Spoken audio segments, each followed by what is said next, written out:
नमस्कार साथीहरु, आजको भिडियोमा मैले लिएर छु फिस्कल पोलिसी र मोनेटरी पोलिसीको बारेमा। र यसलाई चाहिँ मैले डिटेलली बुझाउने कोसिस गर्छु आफ्नै भाषामा। यसरी चाहिँ भिडियो सुरु गरौँ। सुरुमा कुरा गरौँ फिस्कल पोलिसीको बारेमा। फिस्कल पोलिसी भनेको कस्तो हुन्छ भन्दा यो चाहिँ सरकारले देशभरिमा चाहिँ पैसालाई या इकोनोमीलाई चाहिँ कन्ट्रोल गर्नको लागि चाहिँ एउटा लिएर आएको चाहिँ नीति हो। यसमा चाहिँ कस्तो हुन्छ भन्दा मेनली चाहिँ हामीले चाहिँ दुईटा कुरालाई हामीले बुझ्न पर्ने हुन्छ। यसमा चाहिँ इन्कम र एक्सपेन्सेसको कुरा आउँछ। इन्कममा चाहिँ हामीले सरकारले कसरी आम्दानी गर्छ भन्ने कुरालाई चाहिँ लिएर बुझ्छौँ भने एक्सपेन्सेसमा कस्तो हुन्छ भन्दा यसले सरकारले चाहिँ आएको आम्दानीले चाहिँ कहाँ कहाँ खर्च गर्छ भन्ने कुरालाई चाहिँ लिएर कुरा गर्छौँ। यसमा चाहिँ मेनली हजुरले बजेट भन्ने चाहिँ सुन्नुभयो होला, पार्लियामेन्टबाट यो पारित हुन्छ र यसलाई पनि हामीले चाहिँ बजेटभित्रै पार्छौँ र फिस्कल पोलिसीमै बजेटभित्रै पर्छ। यसलाई चाहिँ कन्ट्रोल गर्ने भनेको पुरै गभर्मेन्टले नै हो। र यसमा चाहिँ इन्कममा मेनली के आउँछ भन्दा ट्याक्सेसनको कुरा आउँछ। ट्याक्सेसनमा चाहिँ हाम्रो के पर्छ, ड्युटीहरू पर्छ, भ्याटहरू पनि पर्छ, इन्कम ट्याक्सहरू पर्छ, कोअपरेट ट्याक्सहरू पर्छ। यिनीहरू सम्पूर्ण कुराहरूबाट चाहिँ हामीले कसरी इन्कम आउँछ यसलाई चाहिँ होइन बढाउने घटाउने भन्ने कुरा चाहिँ यसमा पर्छ। र एक्सपेन्सेस भनेको चाहिँ हाम्रो के जान्छ, हेल्थ केयर, एजुकेसन भयो, इन्फ्रास्ट्रक्चर भयो, डिफेन्समा जान्छ र अरू कुराहरू सब्सिडीहरू दिन्छ। यिनीहरू कुरामा हाम्रो कसरी एक्सपेन्सेस गर्ने भन्ने सबै कुरा चाहिँ यही फिस्कल पोलिसी नै डिटरमाइन गर्ने हुन्छ। र यसमा चाहिँ हाम्रो दुई प्रकारको चाहिँ हाम्रो फिस्कल पोलिसी रहन्छ। यसमा चाहिँ कस्तो हुन्छ, एउटा एक्सपेन्सनरी भनेर चाहिँ हुन्छ, एउटा कन्ट्राक्सनरी गरेर चाहिँ हुन्छ। एक्सपेन्सनरीमा चाहिँ कस्तो हुन्छ भन्दा चाहिँ यसमा चाहिँ जति सक्दो चाहिँ पैसाहरू चाहिँ सबै व्यक्तिको हातमा पुगोस् होइन, सबैमा चाहिँ पुगोस् पैसा चाहिँ धेरै जस्तो चाहिँ जनतामै जाओस् पैसा भन्ने हुन्छ। यो बेला चाहिँ कस्तो बेलामा चाहिँ यो खालको चाहिँ हाम्रो के अरे नीति अप्नाइन्छ भन्दाखेरि चाहिँ जस्तै कोभिडको बेला के भयो, सबैको चाहिँ हाम्रो सबैको चाहिँ जब गयो, कसैको बिजनेस थियो भने बिजनेस चलेन। त्यो बेलामा व्यक्तिसँग कुनैसँग नै पैसा थिएन। त्यो बेलामा के गरिदिन्छ भन्दा चाहिँ ट्याक्सहरू कम गरिदिने। त्यसले गर्दा ट्याक्स कम भएपछि हामीले ट्याक्स तिर्न परेन धेरै। त्यो बेलामा हामीसँग पैसा हातमा रह्यो र त्यो हामीले खर्च गर्न सकिन्छ र त्यसैले चाहिँ इकोनोमी मेन्टेन रहन्छ। र स्पेन्डिङ पनि यसमा बढाइदिन्छ। स्पेन्डिङ केमा हेल्थ केयरमा बढाइदिन्छ। जस्तै कोभिडको बेलामा चाहिँ भ्याक्सिन फ्री गराइदिएको थियो। त्यसले गर्दा हामीसँग पैसा हाम्रो हातमा रह्यो र पैसा हामीले खर्च गर्न नसकेपछि त्यो पैसाले चाहिँ हाम्रो सरकार चाहिँ इकोनोमी चाहिँ स्टेबल रहन गयो। र फिस्कल पोलिसीको बारेमा चाहिँ यही बुझ्नु कि यो चाहिँ मेनली सरकारले कन्ट्रोल गर्छ र दुई प्रकारको हुन्छ, जसमा चाहिँ फर्स्टली कुरा गरेँ मैले एक्सपेन्सनरी, अर्को हुन्छ कन्ट्राक्सनरी। यसमा चाहिँ ठ्याक्कै उल्टो हुन्छ। यो चाहिँ एक्सपेन्सनरीको उल्टो, जसमा चाहिँ हाम्रो इकोनोमी चाहिँ समृद्धि अवस्थामा छ, बुम अवस्थामा छ। त्यो बेलामा चाहिँ के भयो, सबैको हातमा पैसा छ, सबैको व्यापार पनि राम्रो भइरहेको छ, पैसा कोअपरेटसँग छ, बिजनेससँग छ, पर्सनसँग छ भने चाहिँ त्यो बेलामा के गर्छ सरकारले, जम्मैसँग पैसा हुनु एकदम नराम्रो चिज हो। यसले गर्दा के हुन्छ, इन्फ्लेसन बढ्न जान्छ। लेट्सी इन्फ्लेसन कसरी बढ्छ भन्नुहुन्छ, सबैको हातमा पैसा भयो भने चाहिँ लेट्सी हामी 2-4 जना मान्छे छौँ, सबैसँग चाहिँ हामीसँग 1-1 लाख रुपियाँ हातमा पर्यो र त्यो बेलामा हामीसँग सबैसँग पैसा छ, एउटा पाउरोटी छ। त्यो पाउरोटीको मूल्य आज 10 रुपियाँ छ, तर हामीसँग सबैसँग 1-1 लाख रुपियाँ छ भने चाहिँ त्यो पाउरोटी एउटा मात्रै छ भने चाहिँ मलाई चाहिएको अवस्था मैले के गर्छु, त्यो 10 रुपियाँको पाउरोटीलाई मैले 100 रुपियाँ पनि हाल्न सक्छु र 100 रुपियाँ एउटाले हाल्छ, अर्कोले 200 रुपियाँ हाल्ला। त्यसले गर्दा चाहिँ के हुन्छ, त्यही एउटा पाउरोटीको मूल्य त्यही 10 रुपियाँबाट 100 रुपियाँसम्म पनि पुग्न सक्दछ। किन? त्यसले सबैसँग पैसा भएपछि तिनीहरूले चाहिँ स्पेन्ड गर्ने क्षमता पनि बढ्न सक्छ र त्यसले गर्दा चाहिँ हाम्रो चाहिँ पैसाको भ्यालु बिस्तारै हराउँदै जान्छ।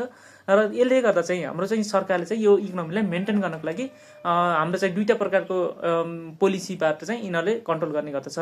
पैसा व्यक्तिसँग नहुँदा, पैसा देश चाहिँ इकोनोमीको अवस्थामा चाहिँ कम हुँदाखेरि चाहिँ त्यो बेलामा यिनीहरूले प्रयोग गर्ने भनेको एक्सपेन्सनरी फिस्कल पोलिसी, र पैसा सबैको हातमा पैसा हुँदाखेरि चाहिँ सबैले चाहिँ होइन इन्कम राम्रै कमाएको अवस्थामा चाहिँ यिनीहरूले प्रयोग गर्ने भनेको कन्ट्राक्सनरी चाहिँ फिस्कल पोलिसी यिनीहरूले प्रयोग गर्दछन्।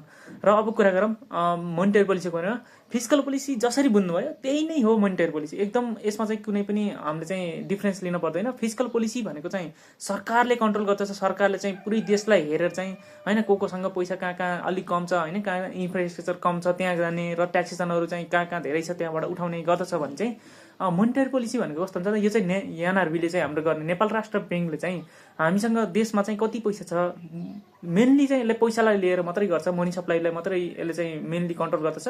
र पैसा चाहिँ हाम्रो चाहिँ देशमा छ कि छैन, र पैसा धेरै छ भने चाहिँ आफूले राख्ने, र पैसा जनतासँग छैन भने चाहिँ त्यो बेलामा चाहिँ जनतासम्म चाहिँ पैसा पुर्याइदिने काम चाहिँ एनआरबीले गर्दछ। यसमा पनि के पर्छ भन्नुहुन्छ भने चाहिँ यसमा पर्छ सुरुमा चाहिँ इन्ट्रेस्ट रेट। यो त सबैले सुनेको कुरा। इन्ट्रेस्ट रेटबाट पनि मनीको सप्लाईलाई चाहिँ तलमाथि गर्न सकिन्छ। र एनआरबीले चाहिँ मानौँ देशमा चाहिँ कोभिडको बेलालाई चाहिँ एउटा इक्जाम्पलको रूपमा ल्याउँ।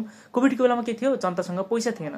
त्यो बेलामा के गरिदिन्छ नेपाल राष्ट्र ब्याङ्कले भन्दा इन्ट्रेस्ट रेटलाई लिएर चाहिँ उनीहरूले के गर्दछ, इन्ट्रेस्ट रेट कम गरिदिन्छ।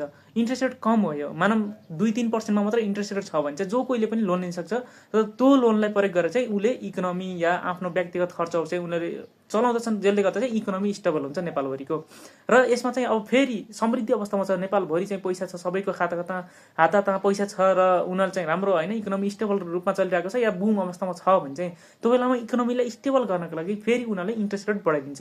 इन्ट्रेस्ट रेट बढेपछि के हुन्छ, सबैबाट चाहिँ हाम्रो इन्ट्रेस्ट रेटको रूपमा चाहिँ लोनहरू छ भने चाहिँ त्यसबाट इन्ट्रेस्ट रेटको रूपमा चाहिँ पैसा आउँछ र त्यसले गर्दा चाहिँ मान्छेहरूले पैसा चाँडो गरेर चाहिँ लोनहरू पनि तिर्ने गर्दछन् र त्यसरी चाहिँ पैसा एनआरबीको रूपमा चाहिँ आउँछ, एनआरबीको खातामा चाहिँ आउँछ, रिजर्भमा चाहिँ।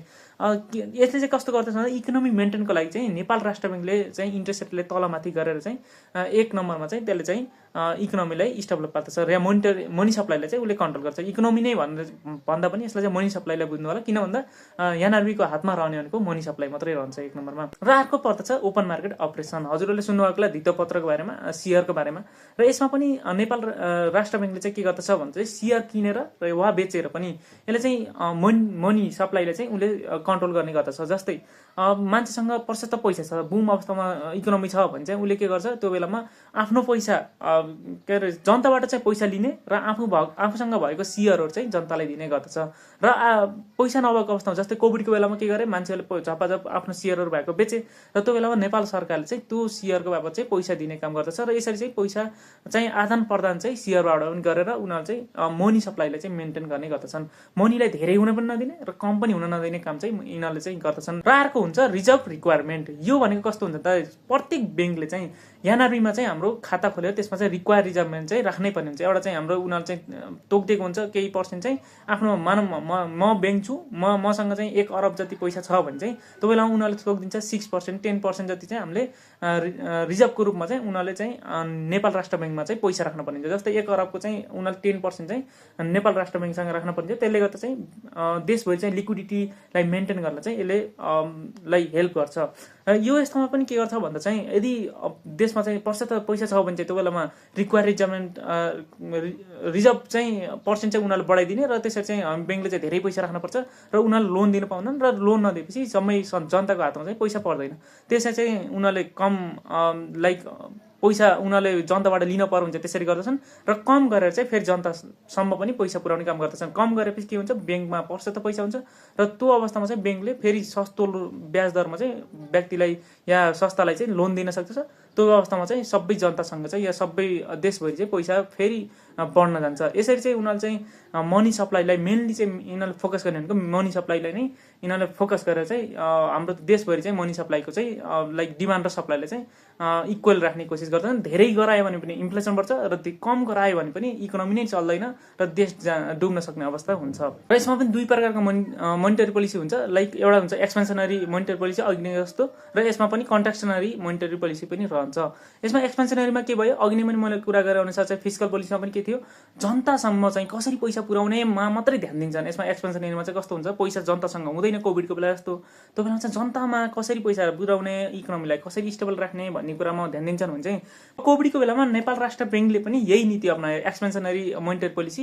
यसले गर्दा के गर्यो भन्दा चाहिँ उनीहरूले इन्ट्रेस्ट रेट कम गरिदियो। त्यो भएपछि जनतामा चाहिँ लोनहरूको रूपमा या कसरी हुन्छ चाहिँ पैसा पुराम होइन, लोन लिएकै छैन भने पनि इन्ट्रेस्ट रेट कम भएपछि उनीहरूले कम पैसा तिर्न पर्यो र उनीहरूसँग हातमा पैसा रह्यो र त्यसमा यो ओपन मार्केट अपरेसनमा पनि उनीहरूले चाहिँ होइन पैसा दिने र सियर लिने काम गरे र रिजर्भमा पनि कम गर्थे। यसरी चाहिँ उनीहरूले चाहिँ एक्सपेन्सनरी नीति अपनाएर चाहिँ उनीहरूले कोभिडको बेलामा काम गरेका थिए भने चाहिँ अब भोलि होइन बुम अवस्थामा छ होइन, समृद्धि अवस्थामा इकोनोमी छ भने चाहिँ त्यो बेलामा पनि उनीहरूले के गर्छन्, जनताबाट चाहिँ होइन पैसा चाहिँ उनीहरू जनतामा धेरै हुन्छ पैसा, त्यो बेलामा पैसा लिनको लागि चाहिँ उनीहरूले इन्ट्रेस्ट रेट बढाइदिने, रिजर्भहरू पनि बढाइदिने। ब्याङ्कले रिजर्भ बढी हाम्रो होइन नेपाल राष्ट्र ब्याङ्कमा रिजर्भ राख्न पर्यो भने उनीहरूले पैसा कम हुन्छ र जनतामा पैसा जाँदैन।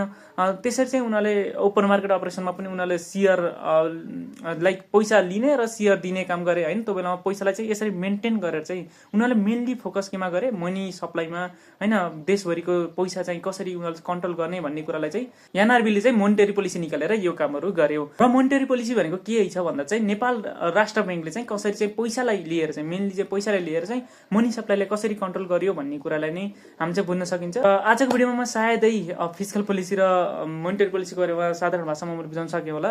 आउँदो भिडियोमा फेरि मैले अरू भिडियो लिएर आउनेछु लाइक ट्याक्सेसनहरूको बारेमा। तबसम्मको लागि बाई। र अर्को नयाँ भिडियो के लिएर आउने त्यसको बारेमा पनि हजुरले कमेन्ट सेक्सनमा गएर सजेस्ट गर्न सक्नुहुन्छ। तबसम्मको लागि बाई।